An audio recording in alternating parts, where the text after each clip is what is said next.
Abuelitas queridas, this episode is going to be for you. Raise your hand if you've ever been given maybe unsolicited feeding advice by an abuela, by a suegra, neighbor, and it sounds something like this. Es que ese niño está muy flaco, hay que darle de comer. O no le vayas a dar huevo porque le va a dar alergia. O let's add some cereal to the bottle because that will make him sleep longer. Do these sound familiar? Well, oftentimes these feeding advice comes from a place of love, and it's often passed down from generation to generation. Unfortunately, a lot of these don't always come with science, and they're not updated to the newest research. So if you feel somewhat stuck between, you want to follow the traditions and you don't want to be rude to your abuela or your suegra, even worse, but you also want to do things differently, well, this episode is going to be for you. Today, we're going to be talking all about those well-meaning feeding myths that you probably have heard, especially if you're a Latina mom, and why it's okay but also necessary to let them go, especially if you want to raise a new generation of kids with a different perspective of feeding maybe than we grew up. I can't wait for you to listen.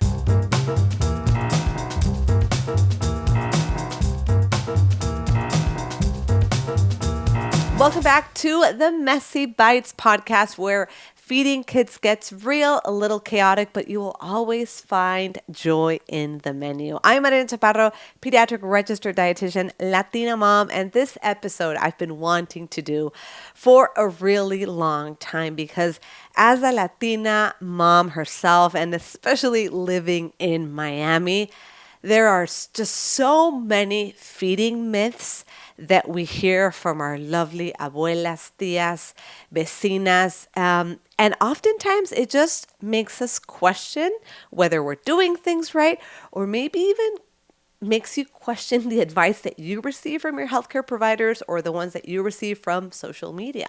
So when I had my first daughter, Emma Lucia, she was the first one to be born from my husband's family. And I vividly remember my mother-in-law, que en paz descanse, she was so worried about my daughter's weight. And listen, I mean, you've heard it from other episodes. Emma, both my kids have been very thin genetically. They have a small body frame. So of course, that's how they've always been. And my mother-in-law was just so worried, and she would constantly tell me, Marina, es que esa niña está muy flaca. Marina, es que esa niña tiene que comer. Marina, that baby's too thin. She needs to eat. So this obsession, I guess, of making Emma chunky, this chunky babies, this idea, this cultural perception that we have amongst Latinos that chunky babies are healthier babies. I will never forget this vivid memory, and even questioning and being like, what am I doing wrong? Like, I'm a pediatric registered dietitian and my baby is thin, es un bebé flaco. What am I doing wrong? So I hear you if you're a Latina mom who's just starting out in the trenches or who has 14 years of experience. You've probably had some unsolicited advice yourself. And today we're going to break down some of these top myths that we constantly hear and maybe update them with what the science says. So this could be a great opportunity for you to send this episode to your abuela, to your mother-in-law, to your tía, and say, this is now how we practice nutrition, and this is now what we know based on the science. So just FYI, this is going to be a good episode to share, to just be like, hey, I thought of you, and it can help. But I do need to say, but before we get started, I need to say that abuelas, we couldn't do it without you, because abuelas are such an integral part in especially the Hispanic culture. And we even know from the research that first year of life is so integral in how we start to feed our kids and even how we parent amongst Hispanics. There was a really interesting study published in 2019 that basically did a few focus groups of different Latinas. I think there are 20 Latinas in 4 of these different focus groups.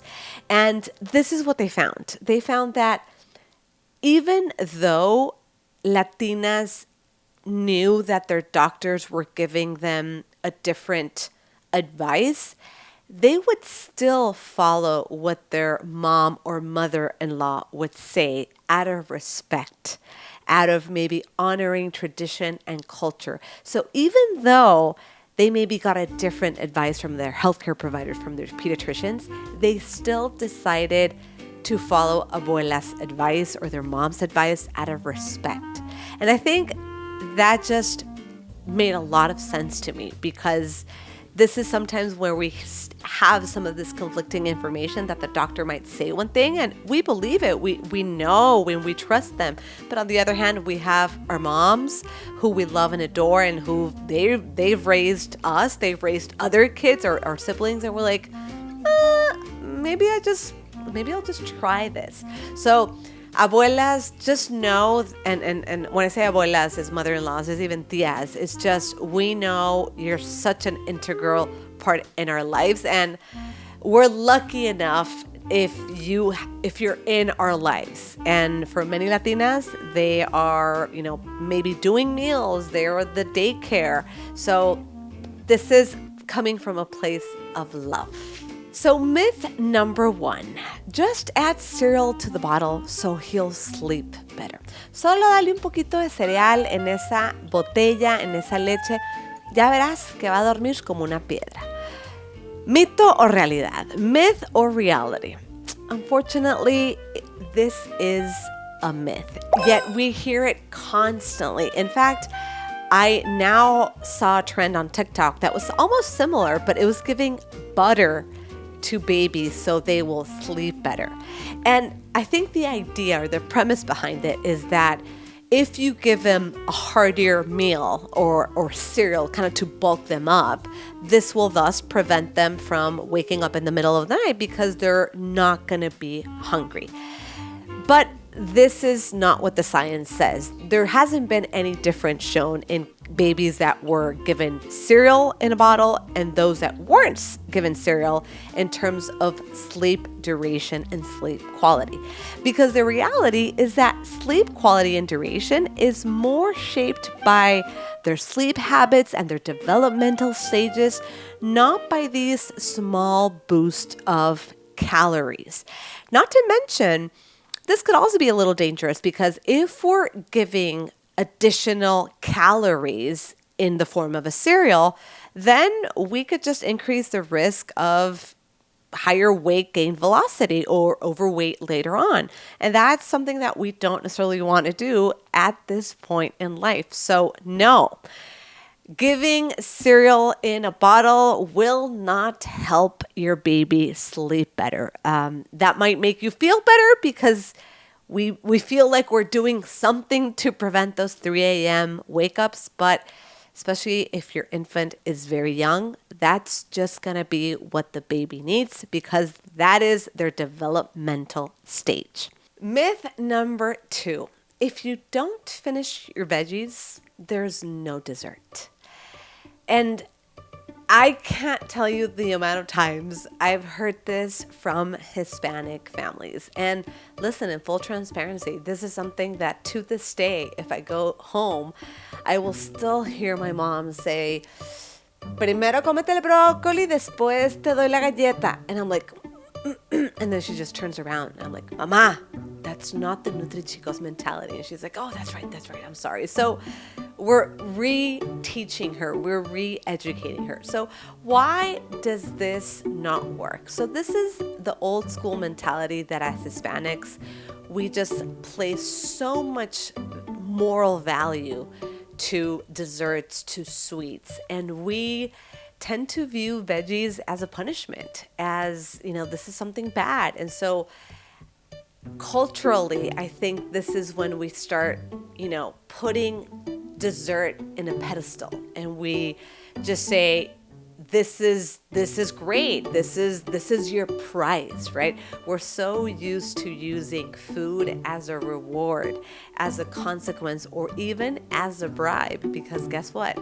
It works, it's tasty, and it is very woven into Hispanic culture. But what the science says is that using food as a reward, as a punishment, as a bribe will only backfire.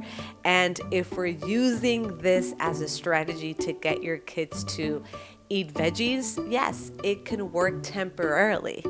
But long term, we're not teaching our kids to like veggies for their flavor, for what they are, to have positive experiences with the broccoli, with the asparagus, but rather we're using it as a bribe, and it's only gonna work temporarily. And again, it's going to backfire later on. So we're re-educating ourselves. We're retraining the way we grew up. And instead of saying, we're going to finish your broccoli, then you're going to finish your dessert, we either can serve dessert with a meal, or we just keep quiet and we start practicing more food neutrality and not using food or candy as a reward. And I think this is probably the hardest one to break. This is one that requires lots of practice, and it will require even some exercises for us to start neutralizing sweets and candies, because for so long we've been taught to view candy as a reward and veggies as a punishment. And so don't feel bad, because this one is still one that I continue to work on till this day. And I've been doing this for a really long time, both professionally and personally. Myth number 3. Ese niño está muy flaco. Dale más de comer. That baby is too skinny. He is not healthy. We need to feed him more. This is just a cultural obsession or a cultural belief that is so ingrained that we believe chunky babies are just healthier, right? We see a chunky baby, we're like, oh, it's so adorable. But if we see like a very thin or a very skinny baby, we might not have the same perceptions. And this has been very well documented in the research, that different cultures view health differently. So for Hispanics, we're so used to viewing health as una mujer con curvas, so a woman with curves with a little body weight. This could be perceived as beautiful. And so this perception of health could be very relative based on where you grew up, how you grew up. And so there's these cultural perceptions that are so intertwined in how we describe and how we view health, which I think is just so fascinating. But what we do know is that growth charts, genetic, body composition, feeding style, they will all play a role into the shape and the body of our kids. But what we want at the end of the day is to start viewing health as more than just a number. Health is not just body weight. Health could be physical health. It could be emotional health. It could be mental health. It could be lots of different definitions. And we're so sometimes focused on the number, on the scale, and that's how we equate health. But health, for me, it's not just that number on the scale. It is a lot of factors. Is your child exercising regularly? Is he playing? How much time is he spending on TV? How's his mental health? How's his emotional health? So it's all this global, encompassing, holistic view of health that sometimes I need to train my parents, my families that consult me and are so worried about the number. And I'm like, yes, but let's realize it's a number. We need to look at other aspects as well in terms of the intake. Is he eating fruits, veggies, the fiber, the sleep? Where is he eating? The mental health, the exercise, being outdoors, play, all of that. Okay, so just quick reminder, health is more than just a number on the scale. It is a lot of other factors, and we need to look at it as such. Myth number 4. Puree everything, because if a baby has no teeth, you cannot introduce solids. Oh my goodness. Myth or reality? So this is false because babies do not need teeth in order for them to chew. Oftentimes when I have families, when they're first starting solids, they're like, no. I can't give him that because they don't have teeth. I can't give him food. I can't give him solids. There's no teeth, even if they want to do like a baby-led weaning style. And I need to remind them that babies do not chew with their teeth, but they chew with their gums. They have very strong gums. And if you were breastfeeding, you know that when they take a bite, even if they don't have teeth, oh my God, is that gonna hurt? So teeth are not required for them to start introducing solids, whether you wanna do baby-led weaning or just pureed stalls. We wanna make sure that we're starting solids at the right time, which could vary by child, but it could be anywhere from 4 to 6 months of age. And we're gonna look for cues, whether they're able to stand upright with little support, if they're interested, if they're showing interest, and if they're leaning. So there's a lot of other signs to know whether they're ready to start solids, and teeth have nothing to do with it, right? So we're gonna start looking at developmental readiness, not whether or not they have teeth. What's up with teeth, guys? Myth number 5, no eggs, no fish, or no strawberries before 1 year because they can get allergies. This is just such a crazy myth because we're mixing like fish and then eggs and then strawberries. Actually, this is a combination of all of the above, but I've heard this myth in different presentations. I've heard it in eggs, I've heard it in fruits, I've heard it in fish. And what we know now is actually very different than what our parents heard, because actually doctors not too long ago would say, actually hold off on giving your baby eggs.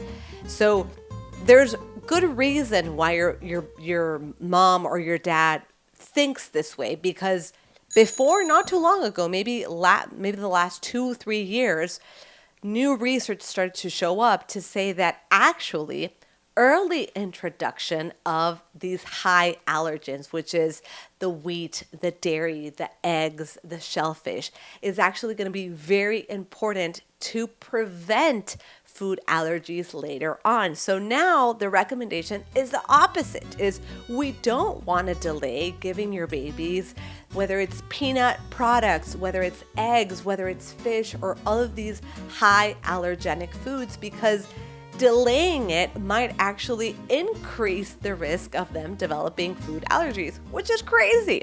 So it's actually the opposite of what your parents were probably told when they started to feed you or your siblings. So takeaway, we do not want to delay giving eggs, giving meat, giving fish, giving peanut products, or giving strawberries or any other type of fruit. The earlier introduction, the better. But always, if you have questions, make sure you're talking to your pediatrician or your pediatric registered dietitian so we can talk about food exposure, about timing, about best foods to start. So there you have it. And honestly, the bigger picture is that our parents did the best they could with the information that they had. But now it is our turn to do better.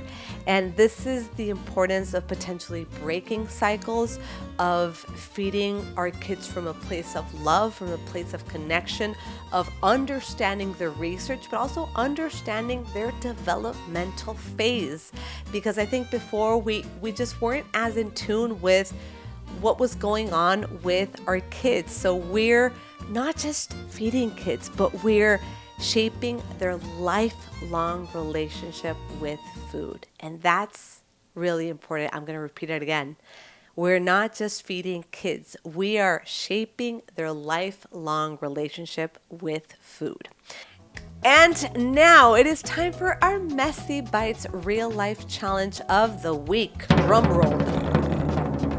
So I want you to think of one feeding myth that you grew up with. So if you had to go back in time and just sit with your parents and think of how did they refer to food? What were the conversations that you guys had? And maybe reflect on how is this showing up in the way you feed your kids. Could we be, number one, aware of it? Maybe this is something new that you weren't aware of. Oh, this is how my parents talked about food. This is the way my parents would teach me about food, or just this is the way we did it. And could we try to replace it with a different approach, one that is rooted in trust, not fear or pressuring? So I want you to share your myths. I would love to hear more of these cultural food myths that you or your family have. And what is this new script that we're going to be using? So I want you to tag me, let me know, send me an email at Marina at Nutrichicos, or send me a DM at Nutrichicos on my Instagram. I want to hear from you. Does this resonate? And let me know other feeding myths so we can start breaking these cycles. And hopefully we're here because we want to raise a new generation of kids that have a healthy, that have a positive relationship with all types of food. And with that, hasta la próxima. I hope you liked this episode as much as I did.